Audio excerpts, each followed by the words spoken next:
সরকারকে তারা আগাতে দিতে চায় না, কিন্তু এই ষড়যন্ত্র প্রতিহত করে অন্তর্বর্তীকালীন সরকারকে সাহায্য করে নির্বাচন সুষ্ঠু করার জন্য চেষ্টা করতে হবে। আর দেশের বিরুদ্ধে শুধু ষড়যন্ত্র হচ্ছে তা না, এখন আবার নতুন করে জামাত ইসলামের বিরুদ্ধে ষড়যন্ত্র শুরু হয়েছে। করে আওয়ামী লীগের লোকেরা যে ভাষায় কথা বলতো, যে ভাষায় সমালোচনা করত, সেই আওয়ামী স্টাইলে আমাদের বিরুদ্ধে কথা শুরু হয়েছে। তাহলে বোঝা যায় যারা কেউ কেউ এই বিরোধিতা করেন তাদের সাথে কাদের যোগাযোগ, কি তাদের উদ্দেশ্য। আবার কেউ পতিত ফ্যাসিস্টদেরকে আবার রাজনীতিতে সুযোগ করে দিতে চান আপনারা। আমরা যেন সজাগ থাকি। সকল রাজনৈতিক দলের কাছে আমাদের আপিল থাকবে, আমাদের আমির জামাত বলেছেন আসুন ফ্যাসিবাদ বিরোধী আন্দোলনে আমরা যারা মাঠে ছিলাম তাদের মধ্যে যেন কোনো ঐক্য বিনষ্টকারী কোনো কথা, কোনো বক্তব্য আমরা নিজেদের মধ্যে যেন চালাচালি না করি। কি বলেন, ঠিক কিনা? বিএনপি, জামাত, সকল দল আমরা জুলাইয়ের অভ্যুত্থানের চেতনাকে ধারণ করে একটি জাতীয় ঐক্যের পরিবেশ সৃষ্টি করে যদি জাতীয় ঐক্যের মধ্য দিয়ে আমরা নির্বাচনে যেতে পারি, তাহলে আওয়ামী ফ্যাসিবাদ আগামী নির্বাচনের মধ্য দিয়ে এই রাজনীতিতে তাদেরকে জিরো করে দেওয়া যাবে, তাদেরকে ইনশাআল্লাহ রাজনীতির মাঠ থেকে বিদায় করে দেওয়া যাবে। আর আমরা যদি হানাহানি করি, ওই পতিত স্বৈরাচাররা আবার একটা সুযোগ খোঁজার চেষ্টা করবে। এই জন্য আমি সব বন্ধুদের, যেভাবে একসাথে মিলে ফ্যাসিবাদকে আমরা বিদায় করেছি, একসাথে মিলে জুলাইয়ের অভ্যুত্থানের তিনি চেয়েছিলেন উনি শুধু ক্ষমতায় থাকবেন, উনি, ওনার পরিবার, ওনার দল, ওনার সিন্ডিকেট, চাকরি বাকরি, ব্যবসা বাণিজ্য, রাজনীতি সব তার হাতে থাকবে, আর বিরোধী দল সবাইকে শেষ করে দেবে। এটার নামই তো ফ্যাসিবাদ। কি বলেন, ঠিক কিনা?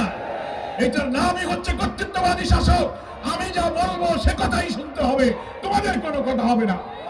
আমরা 15টা বছর বিএনপি, জামাত সহ সব বিরোধী দল আমরা 15, 16, 17 বছর এই ফ্যাসিবাদের বিরুদ্ধে আন্দোলন করে বলেছি, কর্তৃত্ববাদী শাসন, তুমি ফ্যাসিস্ট, তুমি অত্যাচারী, তুমি স্বৈর শাসক, তুমি দেশের সম্পদ লুটপাট করে বিদেশে পাচার করেছো, আত্মসাৎ করেছো, তুমি অবাধ নির্বাচনের ব্যবস্থা করে জনগণকে তার ভোটাধিকার প্রয়োগ করার সুযোগ দাও। তিনি ভাবলেন নির্বাচন যদি অবাধ এবং নিরপেক্ষ হয়, জনগণ যদি স্বাধীনভাবে ভোট দিতে পারে, তাহলে তিনি আর ক্ষমতায় আসতে পারবেন না। দেখবেন সাগরের ঢেউয়ের মধ্যে যদি কেউ ডুবে মরতে যায়, চারিদিকে হাত রায়, ডুবে যাচ্ছে, বাঁচবে কি করে? সাগর দিয়ে কচুরি পানা, শ্যাওলা পানা যেতে দেখলে শ্যাওলা ধরে বাঁচতে চায়, শ্যাওলা ধরে কি বাঁচা যায়? উনি 5ই আগস্টের 4 দিন আগে সিদ্ধান্ত নিয়ে বললেন যে বাংলাদেশে যত আন্দোলন হচ্ছে, সন্ত্রাস হচ্ছে, সব জামাত শিবির করতেছে। উনি আইন করে জামাত শিবিরকে নিষিদ্ধ করে দিলেন। অপপ্রচার চালু আছে। কয়টা? 2টা। একটা হলো সাধারণ বাংলাদেশের মানুষ মনে করে যে হিন্দুরা শুধু নৌকায় ভোট দেয়, হিন্দু মানে আওয়ামী লীগ, এরকম একটা ধারণা আছে। কি বলেন, ঠিক কিনা? আমরা হিন্দু দাদাদের বলছি যে আপনাদের ব্যাপারে ভুল ধারণা হয় কেন?